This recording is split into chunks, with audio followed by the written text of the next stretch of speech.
അലിഫ് ലാം മീം എന്നതിന്റെ ശരിയായ ഉദ്ദേശം എന്താണ് നമുക്കറിയില്ല. അല്ലാഹു അലം ബി മുറാദിഹി. മുജാഹിദുകാരന്റെ പരിഭാഷയിലും അങ്ങനെയാണ്. ഹാമീം അല്ലാഹു അലം ബി മുറാദിഹി എന്നോ വെറും ഹാമീം എന്നോ അവരിട്ട് കൊടുക്കുന്നു. ഇതുപോലെയാണ് അല്ലാഹു സുമ്മസ്തവാ അലൽ അർശി എന്നത് അല്ലാഹുവിന്റെ വിധിവിലക്കുകളെ ഉൾക്കൊണ്ട സൂക്തമല്ല, അല്ലാഹുവിന്റെ മഹത്വത്തെ പറയുന്ന സൂക്തമാണ്. അതിന്റെ ശരിയായ പൊരുൾ നമുക്കറിയില്ല. അതാണ് മുൻഗാമികൾ അവിടുന്ന് പറഞ്ഞു. പിന്നീട് ഒരുപാട് ആളുകൾ ആരോപണവും കൊണ്ട് വന്നപ്പോൾ അല്ലാഹു സുബ്ഹാനഹു വ തആലയെ കുറിച്ച് പറയാവുന്ന പരാമർശങ്ങൾ ഇതിനനുബന്ധമായി പറഞ്ഞു. അതെന്താണ് ഇസ്തവാ അലൽ അർശി എന്നതിന്റെ പദാർത്ഥം നമുക്ക് പറഞ്ഞുകൂടാ. അതിന്റെ പൊരുളിനെ നമുക്ക് ഇങ്ങനെയൊന്ന് വ്യാഖ്യാനിക്കാം.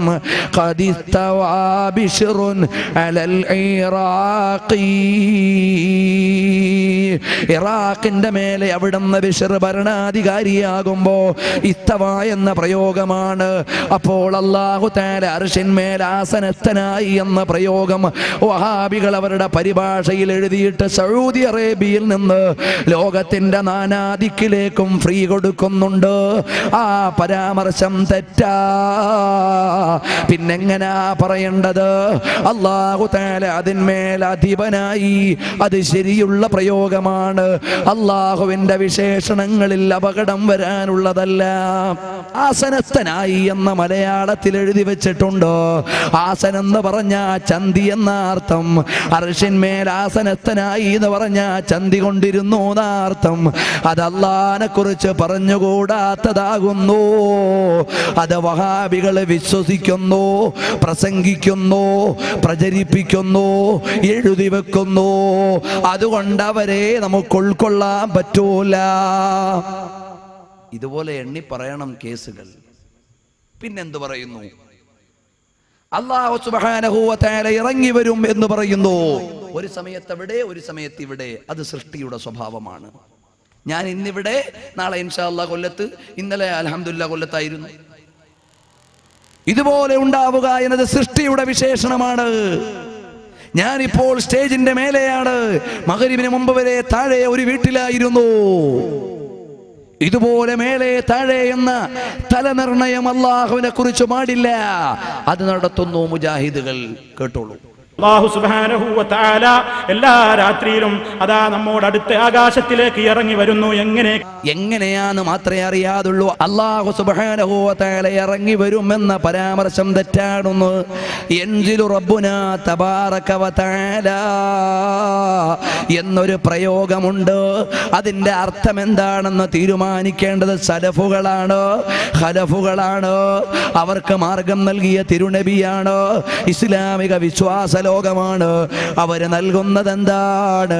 വകുല്ലു ഖൈരിൻ ഫിത്തിബാഇ മൻ സലഫ് വകുല്ലു ശർരിൻ ഫിബ്തിദാഇ മൻ ഖലഫ്. ഇബ്രാഹിമുൽ ലഖാനി റഹിമഹുല്ലാഹ് രേഖപ്പെടുത്തി. സലഫുകൾ അവിടുന്ന് പറഞ്ഞത് എന്താണ്? അല്ലാഹുവിനെ കുറിച്ച് വന്നിട്ടുള്ള ഇത്തരം പ്രയോഗങ്ങൾ, പ്രത്യക്ഷത്തിൽ ഇറങ്ങുമെന്ന അർത്ഥമുള്ള പ്രയോഗം അല്ലാഹുവിനെ കുറിച്ച് വന്നിട്ടുണ്ട്. ആ അർത്ഥം അവിടെ വെച്ചു കൊടുക്കാൻ പറ്റാത്തതാകുന്നു. അങ്ങനെ വന്നിട്ടുണ്ട് എന്ന് വിശ്വസിക്കുക, അല്ലാതെ നമ്മളത് വിശദീകരിക്കാൻ പോകേണ്ടതില്ല. ഖലഫുകൾ പറഞ്ഞു അതിന് യോഗ്യമായ ഒരു അനുബന്ധം നമുക്ക് പറയാം. അല്ലാഹു തആല ഇറങ്ങി വരുമെന്ന് അർത്ഥം കൊടുക്കാൻ ഇവർ ഉപയോഗിച്ച ആ പദം, അതിന്റെ അർത്ഥം എന്താണ്? അല്ലാഹുവിന്റെ റഹ്മത്ത് അവതരിക്കുമെന്നാണ്, അല്ലാതെ അല്ലാഹ് ഇറങ്ങുമെന്നല്ല. ആ പ്രയോഗത്തിലും അവര് തെറ്റിയവരാണ്, അബദ്ധം പിണഞ്ഞവരാണ്. അതുകൊണ്ട് മുജാഹിദുകളെ എതിർക്കുന്നു. ഇനിയോ അതവരുടെ പുസ്തകത്തിലും കാണാം.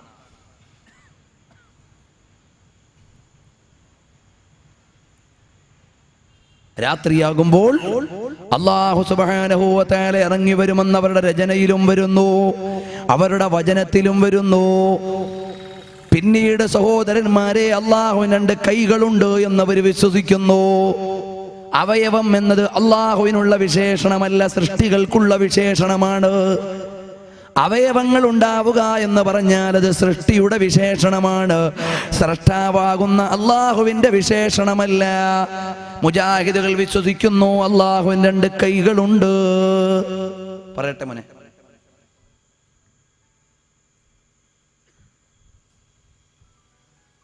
രണ്ട് കൈകളെ കുറിച്ച പരാമർശം.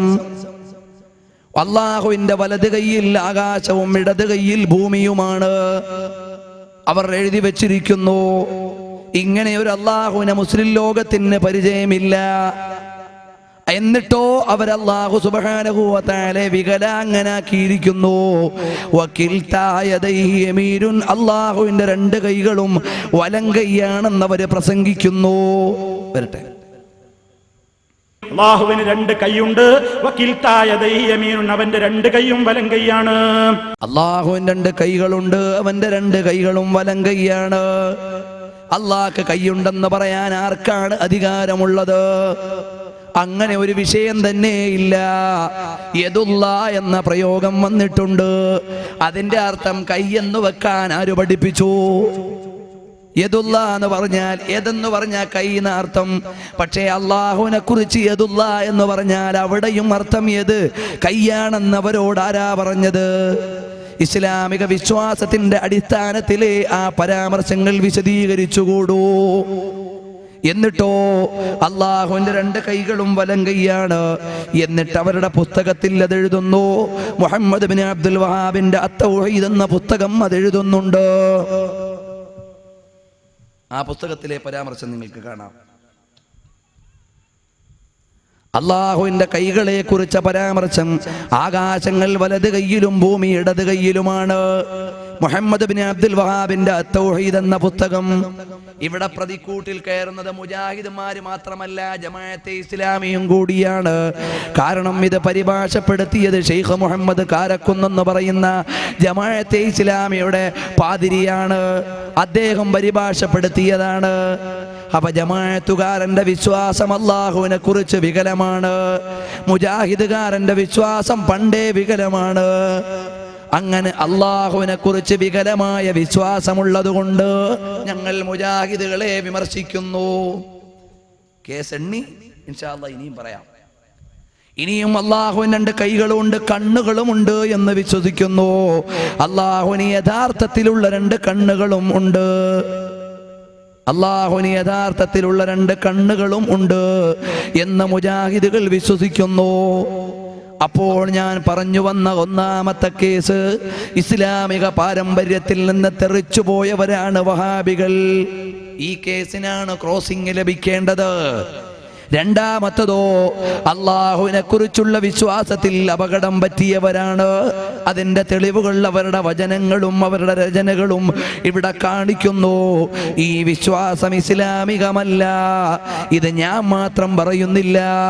മുജാഹിദുകളുടെ നേതാവ് അമാനി മൗലവിയുടെ ഖുർആൻ പരിഭാഷയിൽ എഴുതുന്നു, വജ്ഹുല്ലാ യദുല്ലാ എന്നൊക്കെ ഖുർആനിലോ ഹദീസിലോ പ്രയോഗിച്ച് കാണുമ്പോൾ അതിന് സ്വന്തം വകയായി വ്യാഖ്യാനങ്ങൾ നൽകാതെ വാക്കിന്റെ അർത്ഥം നമുക്കറിയാം, അതിന്റെ യാഥാർത്ഥ്യം എന്താണെന്ന് നമുക്കറിഞ്ഞുകൂടാ എന്ന് പറയലാണ് മുൻഗാമികളായ സലഫുകളായ മഹാന്മാരുടെ പതിവ്. അവരതിൽ വിശ്വസിക്കുകയും യഥാർത്ഥം അല്ലാഹുവിനറിയാമെന്ന് വെച്ച് വിട്ടേക്കുകയും ചെയ്യും. പിൻഗാമികളിൽ പലരും അഥവാ ഖലഫുകളിൽ പലരും സന്ദർഭത്തിനൊത്തവയ്ക്ക് ചില വ്യാഖ്യാനങ്ങൾ നൽകുകയാണ് പതിവ്. 2 കൂട്ടരുടെയും ലക്ഷ്യം അള്ളാഹുവിന് സൃഷ്ടികളോട് വല്ല വിധത്തിലും സാമ്യത തോന്നിക്കുന്ന അർത്ഥം ആ വാക്കുകൾക്ക് കൽപ്പിക്കാതിരിക്കുക എന്നുള്ളതത്രേ. കൂടുതൽ സുരക്ഷിതമായ മാർഗം മുൻഗാമികളുടേതാണ് താനും. ബാഹ്യാർത്ഥം നോക്കുമ്പോൾ സൃഷ്ടി ഗുണങ്ങളോട് സാമ്യത തോന്നിക്കുന്ന ഇത്തരം വാക്കുകൾ ഉപയോഗിക്കപ്പെട്ടിട്ടുള്ള ഖുർആൻ വചനങ്ങളുടെയും നബി വചനങ്ങളുടെയും ശൈലിയും സന്ദർഭവും പരിശോധിച്ചാൽ തന്നെ ഒരുപക്ഷെ വാക്ക് രൂപത്തിൽ നിർവചിക്കുവാൻ വിഷമമുണ്ടാകാമെങ്കിൽ പോലും അവയുടെ സാരം ഇന്നതാണെന്ന് ഏറെക്കുറെ ഓരോരുത്തർക്കും അവരവരുടെ സ്ഥിതിക്കനുസരിച്ച് മനസ്സിലാകുന്നതായിരിക്കും. വമിനല്ലാഹി തൗഫീഖ്. ഇതെഴുതിയതാരാ? മുജാഹിദുകളുടെ നേതാവായ മാനി മൗലവിയ. ഈ